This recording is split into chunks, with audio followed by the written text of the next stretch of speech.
सभी को नमस्ते जी। एक बार सभी पवित्र गायत्री मंत्र का उच्चारण करेंगे। ओम भूर्भुवः स्वः तत्सवितुर्वरेण्यं भर्गो देवस्य धीमहि धियो यो नः प्रचोदयात्। ओम।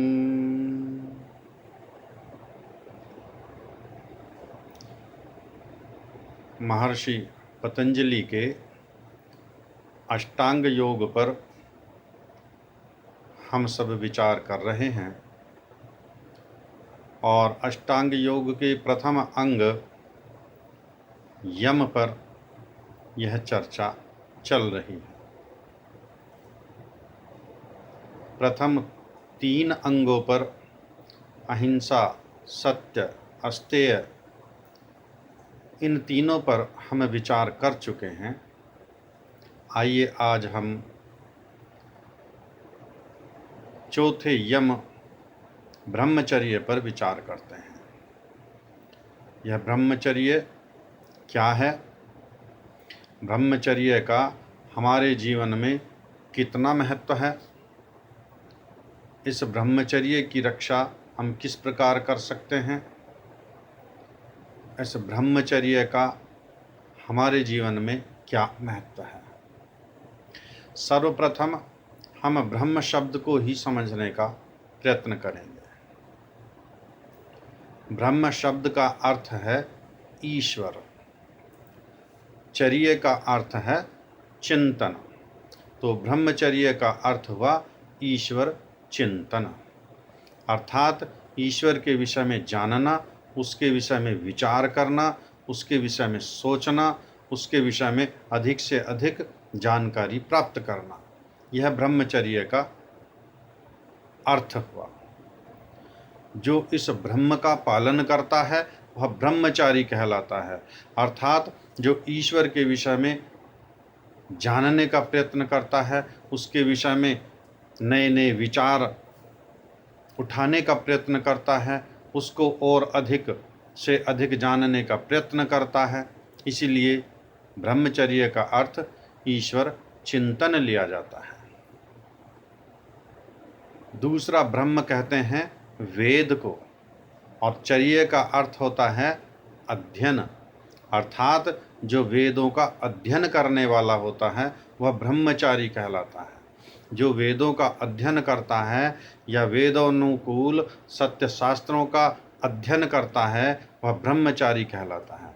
अर्थात ब्रह्मचर्य का तात्पर्य हुआ ईश्वर के विषय में चिंतन करना, वेद आदि सत्य शास्त्रों का अध्ययन करना, स्वाध्याय करना। ब्रह्म का अर्थ होता है ज्ञान।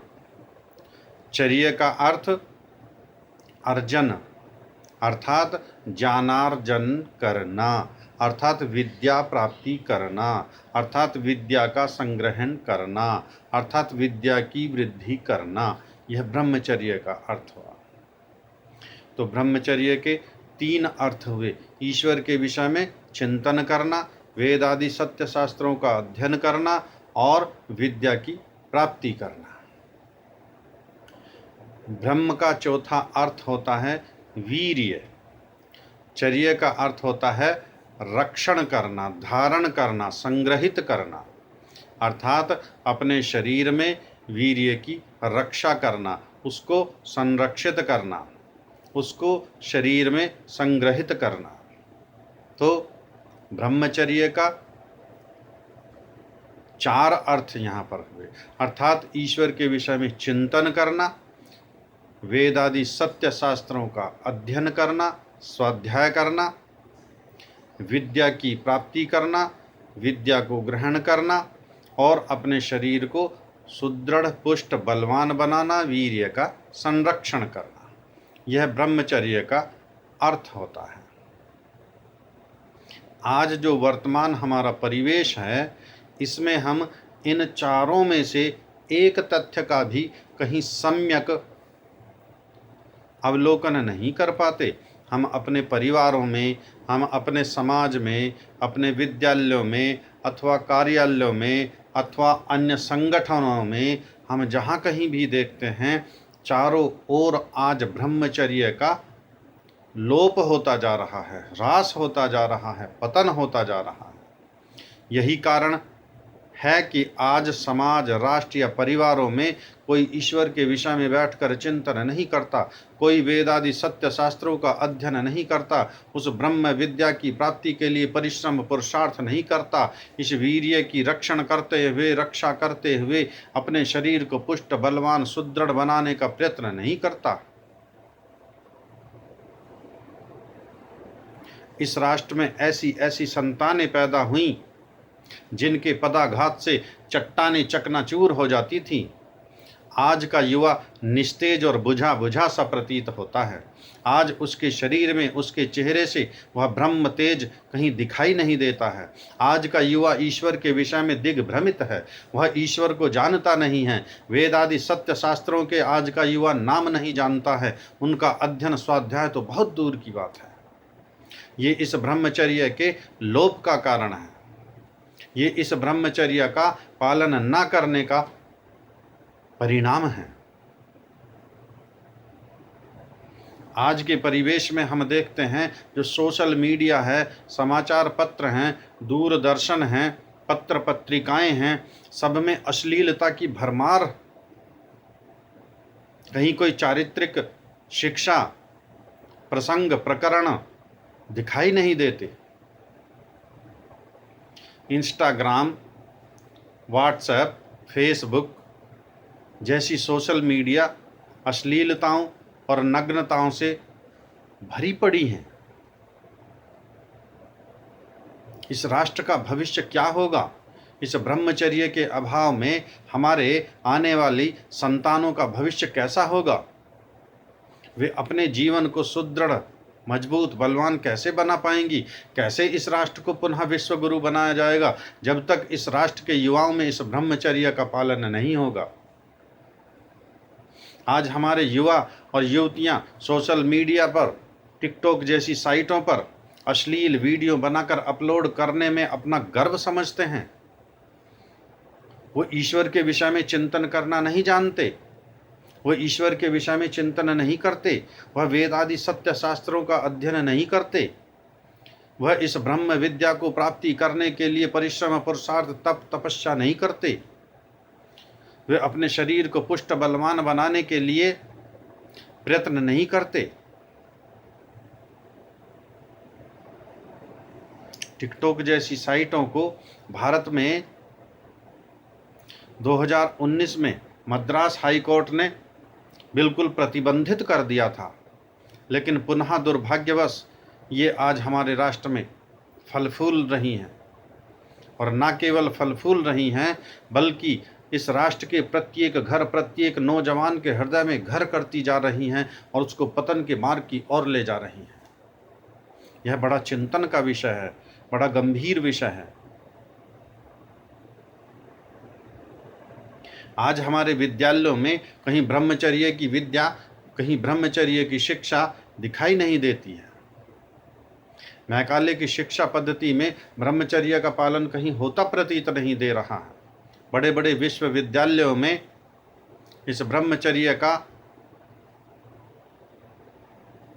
पालन तो बहुत दूर की बात है, बल्कि इतना इसका पतन हो चुका है। एक रूप में यदि हम कहें तो यह व्यभिचार को बढ़ावा दे रही है। महर्षि दयानंद सरस्वती जी ने इस ब्रह्मचर्य विद्या पर इतना जोर दिया था। महर्षि कहते हैं, ब्रह्मचर्यम गुरुकुल शिक्षायाम प्राणभूतम, अर्थात यह ब्रह्मचर्य विद्या गुरुकुल शिक्षा का प्राण होती थी। आज की विद्या से, आज की शिक्षा से, आज के विद्यालयों से यह ब्रह्मचर्य शिक्षा लुप्त प्राय हो गई है। और जब विद्या और शिक्षा प्राणहीन बन जाती है तो वह किसी के हितकारी नहीं होती, वह किसी का मार्गदर्शन नहीं कर सकती, वह किसी के चरित्र का निर्माण नहीं कर सकती, वह किसी समाज और राष्ट्र की संरचना नहीं कर सकती, वह अपने उद्देश्य में फेल हो जाती है, विफल हो जाती है। इस ब्रह्मचर्य की शक्ति से यह राष्ट्र विश्व गुरु बना हुआ था। सृष्टि के आरंभ से और महाभारत काल पर्यंत इस राष्ट्र ने संपूर्ण विश्व को दिशा दी। संपूर्ण विश्व को ज्ञान की, विज्ञान की, आध्यात्म की विद्या इस राष्ट्र से जाती थी। तब यह राष्ट्र विश्व गुरु था। यहाँ का प्रत्येक युवा, प्रत्येक स्त्री, प्रत्येक पुरुष, प्रत्येक वृद्ध ईश्वर के विषय में ठीक ठीक जानता था, उसका चिंतन करता था, उसकी उपासना करता था। एक उपासना पद्धति सृष्टि के आरंभ से महाभारत काल पर्यंत इस राष्ट्र में प्रचलित थी। तब प्रत्येक व्यक्ति ईश्वर के विषय में जानता था, वह ईश्वर के विषय में चिंतन करता था, वह जीवन पर्यंत वेद आदि सत्य शास्त्रों का अध्ययन करता था, इस विद्या की प्राप्ति के लिए परिश्रम पुरुषार्थ करता था, संघर्ष करता था। गृहस्थ आश्रम में रहते हुए नियम पूर्वक, संयम पूर्वक वीर्य का रक्षण करता था, निग्रह करता था और अपने जीवन को उन्नत उत्कृष्ट बनाने का प्रयत्न करता था, समाज व राष्ट्र को उन्नत उत्कृष्ट बनाने का प्रयत्न करता था। तब हमारा यह राष्ट्र विश्व गुरु कहलाता था।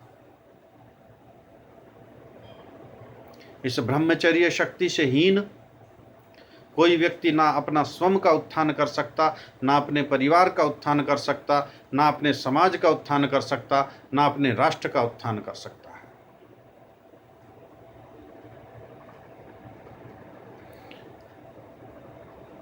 अथर्ववेद में स्पष्ट वर्णन आता है, ब्रह्मचर्येण तपसा देवा मृत्युमुपाग्नतः। अर्थात इस ब्रह्मचर्य की शक्ति से देवताओं ने मृत्यु को भी जीत लिया। मृत्यु दो प्रकार की होती है।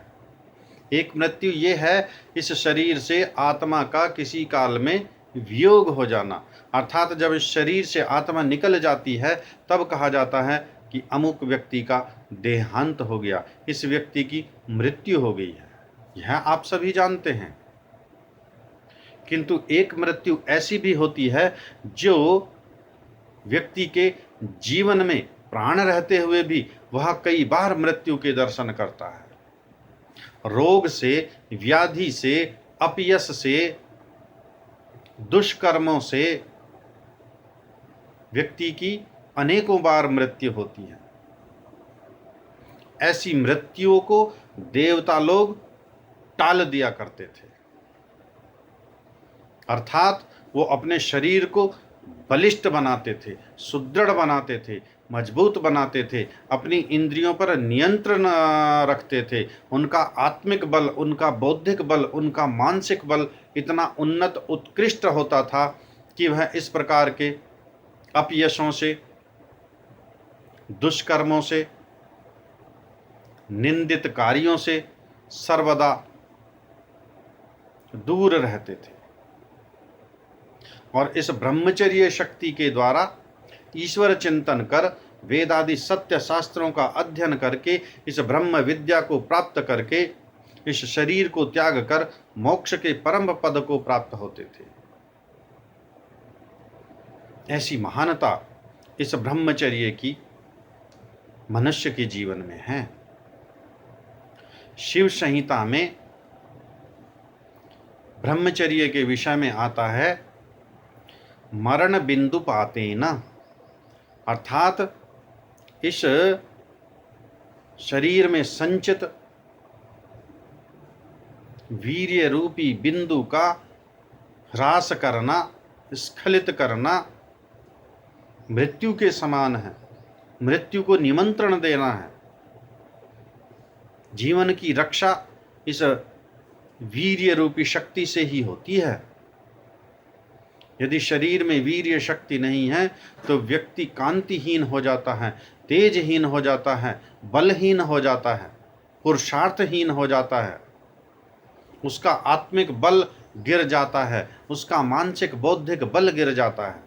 इसलिए कहा कि मरण बिंदु पाते न, जीवनम बिंदु धारणात्, और इस बिंदु की रक्षा करना, इसको धारण करना, इसको शरीर में संरक्षित करना, यही जीवन है। कांतिहीन तेजहीन बनकर जीना कोई जीना नहीं है। इसलिए सच्चे अर्थों में जीना है तो तेजस्वी बनकर, ओजस्वी बनकर जीना ही वास्तविक सच्चे अर्थों में जीवन है। तस्माद्दीति प्रयत्नेन बिंदु धारणा, इसलिए कहते हैं कि ऐसी इस तेज शक्ति को प्रयत्नपूर्वक, पुरुषार्थपूर्वक शरीर में धारण करने के लिए प्रयत्न करना चाहिए, पुरुषार्थ करना चाहिए, तप करना चाहिए। ब्रह्मचारी को नित्य व्यायाम आदि पौष्टिक भोजन लेकर और प्रातः सायं व्यायाम करके शरीर को बलिष्ठ बनाना चाहिए, ताकि यह वीर्य शक्ति हमारे शरीर में समाहित रहे, संरक्षित रहे। किस प्रकार इस वीर्य शक्ति को हम अपने शरीर में धारण कर सकते हैं, इस पर भी हम विचार करें।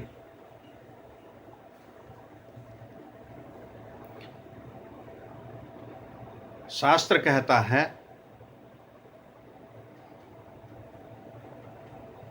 कि आहार का शुद्ध होने पर सब शुद्ध हो जाता है।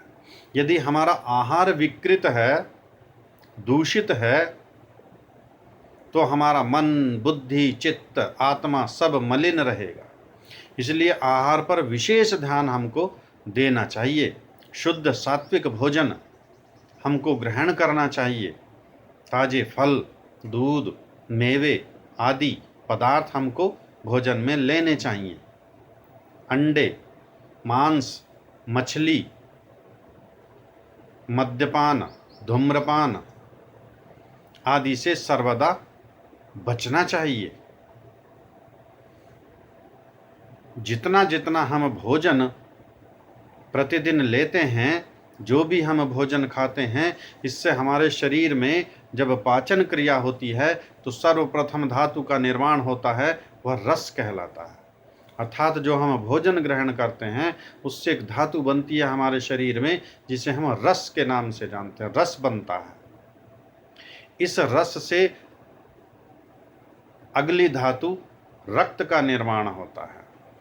हमारे शरीर में जो रक्त का निर्माण होता है, इस रक्त से फिर मांस का निर्माण होता है। तीसरी धातु मांस का निर्माण होता है। इस मांस से फिर मेद नामक एक धातु बनती है, जो हड्डी और मांस के बीच में एक लेयर होती है, थिक। इसको मेद के नाम से जानते हैं। मेद के बाद पांचवी धातु अस्थियों का निर्माण होता है। जैसा जैसा हम भोजन खाते हैं वैसा वैसा हमारे शरीर का निर्माण चलता रहता है। अस्थि के बाद अस्थियों के अंदर एक पदार्थ भरा रहता है, जिसको मज्जा के नाम से जानते हैं। और मज्जा के बाद अंतिम और सातवीं धातु का जो निर्माण होता है उसको वीर्य कहते हैं। पुरुष के शरीर में इसी धातु को वीर्य के नाम से जाना जाता है। स्त्री के शरीर में इसी धातु को रज के नाम से जाना जाता है।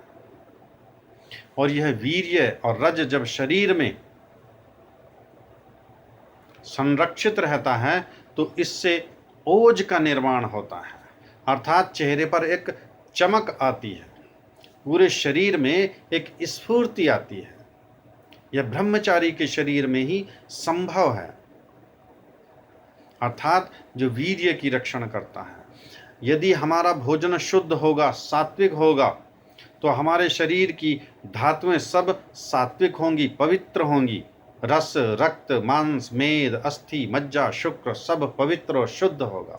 यदि भोजन दूषित है, अंडे, मांस, मछली आदि का हम भोजन में प्रयोग करते हैं, तो ये सब इस शरीर के दूषित करने में सहभागी बनते हैं।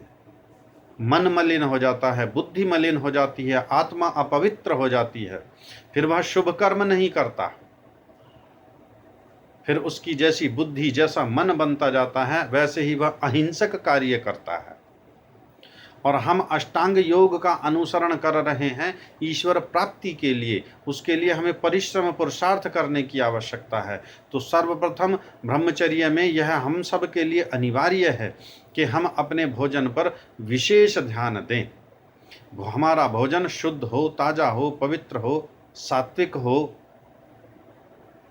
दूषित भोजन ना हो, मलिन भोजन ना हो, बासी सड़ा गला भोजन ना हो, दुर्गंध युक्त भोजन ना हो, जिससे हमारे शरीर के अंग प्रत्यंगों पर किसी प्रकार का प्रभाव पड़े। इसके अतिरिक्त हम प्रातः एवं सायं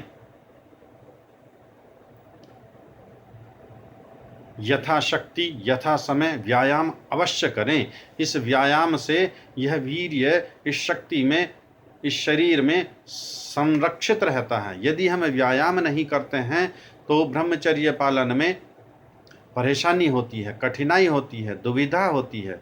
इसलिए इस वीर्य शक्ति को अपने शरीर में बनाए रखने के लिए व्यायाम अवश्य करना चाहिए, अनिवार्य करना चाहिए।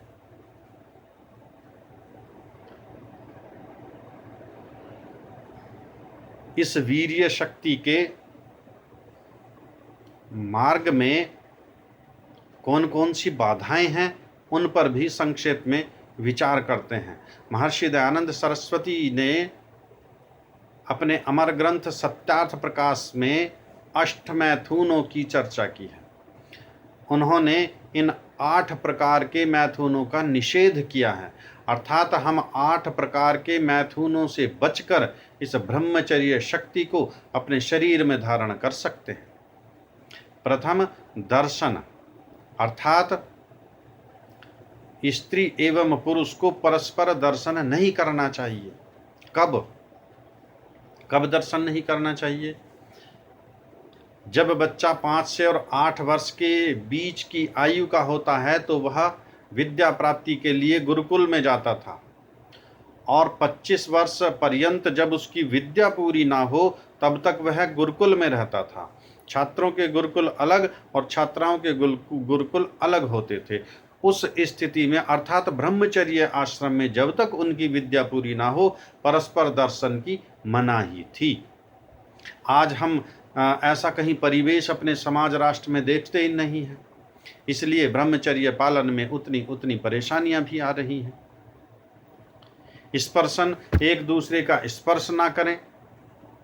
एकांत सेवन,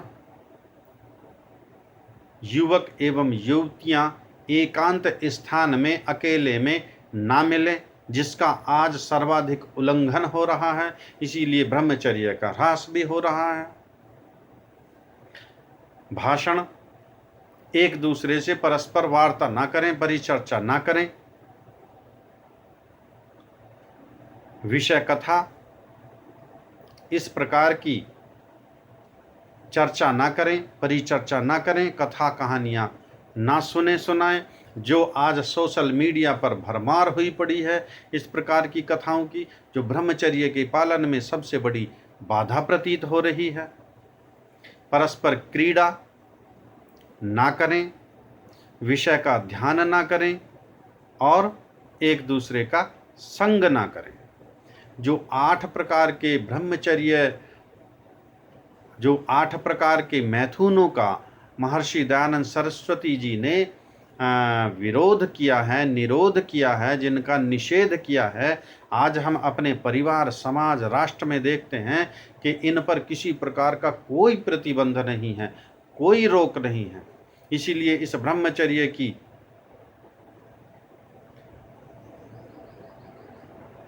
शक्ति का हम संरक्षण नहीं कर पा रहे हैं। इसलिए आज ब्रह्मचर्य का पालन परिवार, समाज, राष्ट्र, हमारे युवक युवतियों में नहीं हो पा रहा। इसी का मूल कारण है कि उनका चिंतन ईश्वर से छूट गया है। भौतिक ऐषणाओं का सबका चिंतन चल रहा है, विषय कथाएं चल रही हैं, विषय का ध्यान चल रहा है, परस्पर क्रीड़ाएं चल रही हैं। ईश्वर के विषय में चिंतन करने का किसी का कोई ध्यान नहीं। वेद आदि सत्य शास्त्रों में किसी की रुचि नहीं है। उस ब्रह्म विद्या प्राप्ति का किसी को विशेष ध्यान नहीं है। इसलिए इन 8 प्रकार के मैथुनों का हम दृढ़ता से पालन करें और इस ब्रह्मचर्य का कठोरता पूर्वक पालन करें, तब हम ईश्वर प्राप्ति के मार्ग पर आगे बढ़ सकते हैं। तभी संभव है कि हम अपने पूर्वजों की भांति अपने जीवन को उत्कृष्ट बनाने में सफल हो सकेंगे। यदि हम इस ब्रह्मचर्य शक्ति का दृढ़तापूर्वक पालन करें, यदि हम इस नियम का, यदि हम इस ब्रह्मचर्य का दृढ़तापूर्वक पालन करेंगे, तभी हमारे अंदर बौद्धिक व आध्यात्मिक शक्ति विकसित होगी, तभी हमारी बुद्धि उन्नत बनेगी, तभी हम आध्यात्मिक विषय को समझ पाने में सफल होंगे, सक्षम होंगे, तभी हमारा जीवन उन्नत बन सकता है, तभी हम ईश्वर प्राप्ति की ओर बढ़ सकते हैं।